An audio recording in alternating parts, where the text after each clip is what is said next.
प्यारे बच्चों नमस्कारम। क्लास 8 संस्कृत प्रथमः पाठः पाठ 1 सुभाषितानि आज हम स्टार्ट करेंगे। सुभाषितानि मीन्स मधुर वचन, शुभ वचन, अच्छे वचन। चलिए तो चैप्टर स्टार्ट करते हैं। सुभाषित शब्द सुधन भाषित प्लस को हम हिंदी में धन कहते हैं, इन दो शब्दों के मेल से संपन्न होता है। इन दो शब्दों से मिलकर बना है सुभाषितानि। किन दो शब्दों से? सु प्लस भाषित। ठीक है, सु प्लस भाषित। सुभाषित मीन्स सु का अर्थ है सुंदर, मधुर और भाषित का अर्थ है वचन। तो सुभाषित मीन्स हो गया सुंदर, मधुर वचन। इस तरह सुभाषित का अर्थ हुआ सुंदर, मधुर वचन। प्रस्तुत पाठ में जो ये आपको पाठ दिया गया है, इसमें से कहाँ से लिए गए हैं ये श्लोक वगैरह है ना, अच्छे श्लोक जो लिए गए हैं वो लिए गए हैं सूक्ति मंजरी, नीति शतकम, मनुस्मृति, शिशुपालवधम, पंचतंत्रम, इनसे लिए गए हैं। ठीक है, पंचतंत्रम से रोचक और विचार परक श्लोकों को संग्रहित किया गया है, इसमें लिया गया है। तो सबसे पहला है गुणा गुणज्ञेषु गुणा भवन्ति ते निर्गुणं प्राप्य भवन्ति दोषाः सुस्वादुतोयाः प्रभवन्ति नद्यः समुद्रमासाद्य भवन्त्यपेयाः। देखो क्या अर्थ है इसका। गुण गुणी जनों में गुण ही बने रहते हैं। जो गुणी व्यक्ति होते हैं उनमें वो गुण ही दिखाई देते हैं। ठीक है, लेकिन मतलब वो गुण ही होते हैं। गुणा मतलब गुण, गुणी जनों में गुण ही बने रहते हैं। भवंती मीन्स बने रहते हैं। अगर वही गुण किसी निर्गुण व्यक्ति में पहुंच जाए, यानी किसी दुर्गुण व्यक्ति में पहुंच जाते हैं, तो उस व्यक्ति के पास जाकर वो क्या बन जाते हैं? वो दोष बन जाते हैं। ठीक है, गुण जो हैं गुणी व्यक्ति में, अच्छे व्यक्ति में मिलकर गुण बने रहते हैं, लेकिन वही गुण अगर निर्गुण व्यक्ति में पहुंच जाते हैं, दोषी व्यक्ति में पहुंच जाते हैं, उनको प्राप्त होते हैं, उनके पास जाकर वो दोष बन जाते हैं। कैसे? जैसे सुस्वादुतोयाः प्रभवन्ति नद्यः, जैसे स्वादिष्ट नदी का जल कैसे होता है? सुस्वाद, बहुत ही स्वादिष्ट होता है, मीठा होता है, पीने में अच्छा लगता है ना। तो जिस प्रकार नदियाँ स्वादिष्ट जल वाली होती हैं, ठीक है, स्वादिष्ट जल उनमें निकलता है, उत्पन्न करती हैं। ठीक है, नदियाँ उत्पन्न करती हैं स्वादिष्ट जल, लेकिन यही नदियाँ अगर समुद्र में मिल जाती हैं तो आप तो जानते ही हैं समुद्र का पानी कैसा होता है। हम उसको पी नहीं सकते, हालांकि बहुत ज़्यादा पानी है समुद्र में, जितना पानी तो नदियों में भी नहीं है, लेकिन वो पीने लायक नहीं है, यानी कि वो क्या हो जाते हैं? अयोग्य हो जाते हैं। वे समुद्र में मिलकर ना पीने योग्य बन जाते हैं। ठीक है, चलिए अब नेक्स्ट देखते हैं। साहित्य संगीत कला विहीनः साक्षात् पशुः पुच्छ विषाणहीनः तृणं न खादनमपि जीवमानः तद्भाग ध्येयं परमं पशूनाम। अब देखिए क्या लिखा है। साहित्य संगीत और कला से रहित, ये पूरे में क्या है? साहित्य संगीत और कला से विहीन, कला से रहित व्यक्ति कैसा होता है? बिना सींग, साक्षात पशु, बिल्कुल साक्षात पशु होता है, बस उसके सींग और पूंछ नहीं होते। पुच्छ विषाणहीन, ठीक है, बिना सींग और पूंछ वाला पशु के समान है। तृणम न खाद अन्न पी जीवमानः तद भाग ध्येयम परमं पशूनाम, वह क्या नहीं खाता? वह घास ना खाते हुए भी एक तरह से जीवित है। यह तो पशुओं के लिए परम सौभाग्य की बात है कि मतलब वो पशु जो होते हैं घास फूस भी खाते हैं, श्रींग वगैरह भी होते हैं, ठीक है, इससे से तो पशु ही हो जाते हैं। लेकिन इंसान का जीवन मिला है तो भी उनमें न साहित्य है, न संगीत है, न कला है। अगर इन सब चीज़ों से यानी पढ़ाई लिखाई से इनसे दूर है ना, बुद्धिमत्ता से दूर है, सज्जनता से दूर है, तो वो एक तरह से बिना पूंछ और बिना सींग वाला पशु ही है। इससे अच्छा तो पशु जो हैं वो ज़्यादा सौभाग्यशाली हैं।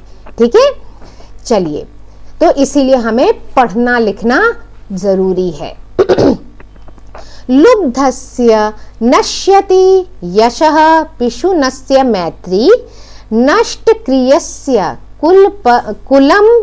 कुलमर्थ परस्य धर्मः, विद्याफलं व्यसनिनः कृपणस्य सौख्यम, राज्यम प्रमत्त सचिवस्य नराधिपस्य।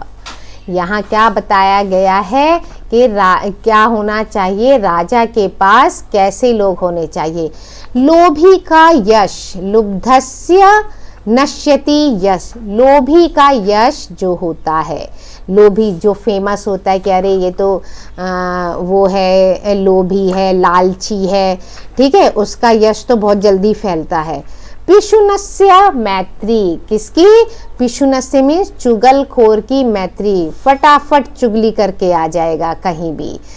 और नष्ट क्रियस्य कुलमर्थ परस्य धर्मः, निकम्मे का कुल, निकम्मे व्यक्ति का जो काम नहीं करता उसका कुल, अर्थपरक यानी जो अर्थपरक स्वार्थी होता है उसका धर्म, ठीक है, उसका धर्म, व्यसनी जो होते हैं उसकी विद्या का फल, और कंजूस का सुख, ठीक है, कंजूस व्यक्ति का सुख, प्रमत्त जो अपने उसमें मस्त रहता है कि मैं मंत्री, अरे मुझसे बढ़कर कोई नहीं, तो प्रमत्र मंत्री वाले राजा का राज्य क्या हो जाता है? जल्दी से जल्दी नष्ट हो जाता है। ठीक है, वो राजा जल्दी से जल्दी नष्ट हो जाता है, उसका राज्य। तो अपने राज्य में उसे ऐसे लोगों की ज़रूरत नहीं होती। ठीक है, कैसे लोगों की? लोभी का यश, चुगलखोर की मित्रता, निकम्मे व्यक्ति का कुल, अर्थपरक यानी स्वार्थी व्यक्ति का धर्म, व्यसनी की विद्या, ठीक है, उसका कोई फल नहीं मिलता, और कंजूस का सुख, प्रमत्त मंत्री वाले राजा का राज्य नष्ट हो जाता है, उसे फिर कोई नहीं बचा सकता। चलिए नेक्स्ट, पीत्वा रसम तु कटुकम मधुरम समानम, माधुर्यमीव जनयेन्म धूमक्षिकासो, संत स्थितैव सम सज्जन दुर्जनानां, श्रुत्वा वचः मधुर सूक्त रसम सृजन्ति। अब देखिए इसमें कितना अच्छा लिखा है, पीत्वा रसम तु कटुकम मधुरम समानम। जो मधुमक्खी होती है, ठीक है, आपने मधुमक्खी को देखा होगा पेड़ों पे, फूलों पे, किसी भी पेड़ पे चल के, निबोरियों पे, चाहे पेड़ अच्छा हो या उसमें कड़वापन हो, लेकिन वो क्या करती है, वो अपने छत्ते में जाकर शहद ही बनाती है, और शहद आप जानते हैं कैसा होता है, मीठा होता है। तो वह मधुमक्खी चाहे वह रस कैसा भी हो, मधुर हो या कटु हो, कटु मीन्स कड़वा हो चाहे मधुर हो, उसके लिए दोनों ही समान होते हैं मधुमक्खी के लिए, क्योंकि दोनों ही वो ले जाकर अपने छत्ते में ले जाकर मधुरता ही उत्पन्न करती है, शहद ही बनाती है। ठीक है। उसी तरह से सज्जन व्यक्ति जो होते हैं, सज्जन व्यक्ति दुर्जनों की कटु बातें सुनकर भी क्या करते हैं, मधुर सूक्त रसम यानी अच्छी बातें ही बोलते हैं, अच्छी वाणी ही बोलते हैं। उनका कैसा भी कटु वचन सुन ले, श्रुत्वा में सुनना, उनके वचन कितने भी कटुन हो, दुर्जन गालियां दे जाता है, लेकिन सज्जन व्यक्ति क्या होता है, कुछ नहीं बोलता, अरे बक रहा है बकने दो, चलो अपना काम हमें करना है। ठीक है, तो इसलिए उसी प्रकार सज्जन व्यक्ति जो होते हैं वो भी दुष्टों के कटु वचन को सुनकर सज्जनों के क्या होते हैं, सज्जनों के समान मधुर सूक्तों से रस वाली वाणी ही बोलते हैं। विहाय पौरुषम यो ही दैव मेवावलंबते प्रसाद सिंहवत तस्य मूर्धिन तिष्ठन्ति वायसाह। अर्थात जो मनुष्य परिश्रम को छोड़कर, पौरुष को छोड़कर केवल भाग्य का सहारा लेते हैं, केवल हे देव देव देव भगवान ही सब कुछ करेंगे, उस चीज का सहारा लेते हैं, वह क्या होते हैं, महल में स्थित सिंह की तरह अपमानित होते हैं। उनके सिर पर केवल क्या है, कौआ ही बैठ सकता है। अब इसका अर्थ क्या है कि जो लोग मेहनत नहीं करते, सिर्फ आंख बंद करके हाँ कि अरे सिर्फ देवता ही, अरे भाग्य में जो लिखा होगा वही होगा, ऐसा नहीं है वैसा नहीं है करते हैं, वो लोग किसके समान है, जिस तरह से महल के बाहर हाथी की शेर की क्या लगा देते हैं, मूर्ति लगा देते हैं कि नहीं लगा देते, उस पर वो शेर कुछ नहीं कर सकता है ना, कर सकता है, कौवा भी बैठ जाए उसके सर पे तो वो भगा नहीं सकता, उसमें इतनी भी ताकत नहीं होती। तो इसीलिए हमें मेहनत भी करना है, भगवान को मान रहे हैं ठीक है, लेकिन उसके साथ सिर्फ बैठे बैठे तो आपको याद नहीं हो जाएगा कि आप बैठे हो, बुक भी ना खोलो कॉपी भी ना खोलो तो भगवान जी कहाँ से याद करवा देंगे भाई। तो आपको बुक भी खोलनी पड़ेगी और आपको अर्थ भी सीखने पड़ेंगे, पढ़ना भी पड़ेगा, लिखना भी पड़ेगा, तभी तो आप आगे बढ़ेंगे। तो ऐसे ही मेहनत करने से ही आगे बढ़ते हैं। ठीक है, तो परिश्रम हमेशा करते रहना चाहिए। नेक्स्ट, पुष्प पत्र फल छाया मूल वल्लक लदारुभिः धन्याः महीरुहाः येषां विमुखं यान्ति नार्थिनः। पुष्प, ठीक है, यानी कि पुष्प हैं, पत्ते, देखिए पुष्प, पत्ते, फल, छाया, फल छाया, ठीक है, और क्या चीज, मूल यानी कि जड़, खाल, वलकल मीन्स लकड़ियाँ, ये सारी चीजें जो होती हैं एक वृक्ष में होती हैं। एक वृक्ष जो होता है उसमें पुष्प भी होते हैं, पत्ते भी होते हैं, फल भी होती है, वो छाया भी देता है, जड़ भी होती है, उसमें खाल भी होती है, मतलब वो जो छाल होते हैं, वलकल छाल है ना, लकड़ियाँ भी होती हैं। इन सभी के कारण क्या है, वृक्ष बहुत ही धन्य है, वृक्ष बहुत ही महान है। महीरुहा मीन्स वृक्ष होता है, धन्या महीरुहा मतलब वो वृक्ष बहुत ही धन्य है, वृक्ष जो है बहुत ही धन्य है, बहुत ही महान है ना। ये शाम विमुखम यान्ति नार्थिनः, जो कि क्या करता है, अपने याचक को कभी भी क्या नहीं जाने देता, खाली हाथ नहीं जाने देता। यानी जो भी उसके पास आता है, अगर आपको पत्ते चाहिए जलाने के लिए पत्ते मिल जाते हैं, फल खाने के लिए देता है, फूल भी देता है, ठीक है, जड़ भी उसकी काम आती है। यानी पूरा पेड़ चाहे वो पूरा नष्ट हो जाए, लेकिन वो पेड़ जो होता है हर तरह से यूजफुल होता है, चाहे मरते दम तक वो क्या होता है, सभी के लिए यूजफुल होता है। तो इसी तरह इंसान को भी बनना चाहिए, उसमें ऐसी आदतें होनी चाहिए, इतनी अच्छाइयाँ होनी चाहिए कि वो सबके लिए क्या हो, यूजफुल हो। चिंतनीया ही विपदाम आदावेव प्रतिक्रियाः न कूप खननम युक्तम प्रदीप्ते वानहिना गृहे। अब इसका क्या है, चिंतनीया ही, चिंतनिया ही, यानी कि क्या करना है, चिंतनिया, चिंता कब नहीं करनी है, विपदा आने के बाद। विपदा आ गई तो अब चिंता क्या करना, विपदा तो आ गई।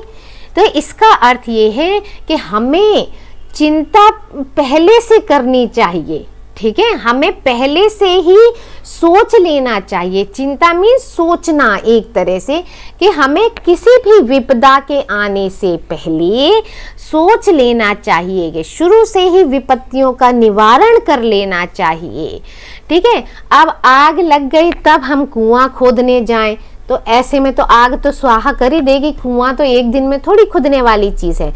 मतलब किसी भी चीज़ को सॉल्व करने के लिए, अब आप सोचो फाइनल पेपर में ही सिर्फ पढ़ोगे तो ऐसा तो हो नहीं सकता, आपको तो शुरू से पढ़ना होता है ना, तभी तो पूरे साल इतनी क्लासेस चलती हैं, है ना, बहुत सारे टीचर्स आपको पढ़ाते हैं।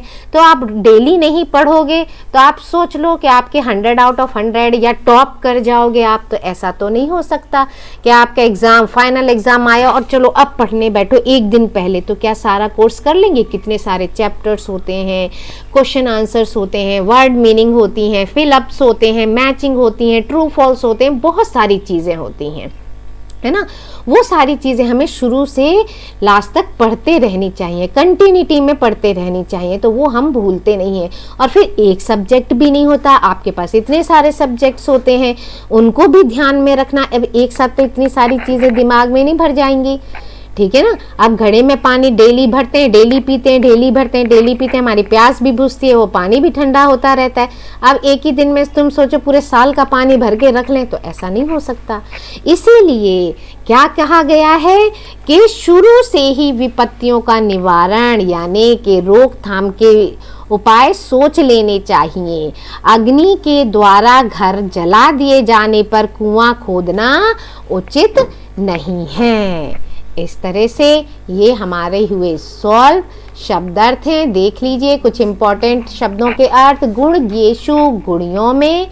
सुस्वादु तोयाह, स्वादिष्ट जल।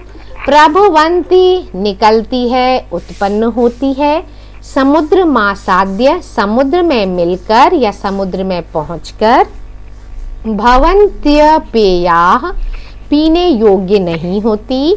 विषाणहीनः, सींग के बिना। खादन्नपि, खाते हुए भी। जीवमानः, जिंदा रहता हुआ। पशुनस्य, चुगलखोर या चुगली करने वाले को। व्यसनिनः, बुरी लत वाले कोई। नराधिपस्य, राजा का। जनयेन मधुमक्षिका सौ, यह मधुमक्खी पैदा करती है या निर्माण करती है। संतिष्ठतैव, वैसे ही सज्जन। सृजन्ति, निर्माण करते हैं। वायसाः, कौए। वत्कल, पेड़ की छाल। दारुभिः, लकड़ियों द्वारा। महीरुहाः, वृक्ष। कूप खननम, कुआं खोदना। वनहीना, अग्नि द्वारा। तो इसमें इतना ही एक्सरसाइज के लिए। Next video. Thank you. Like, share and subscribe my channel.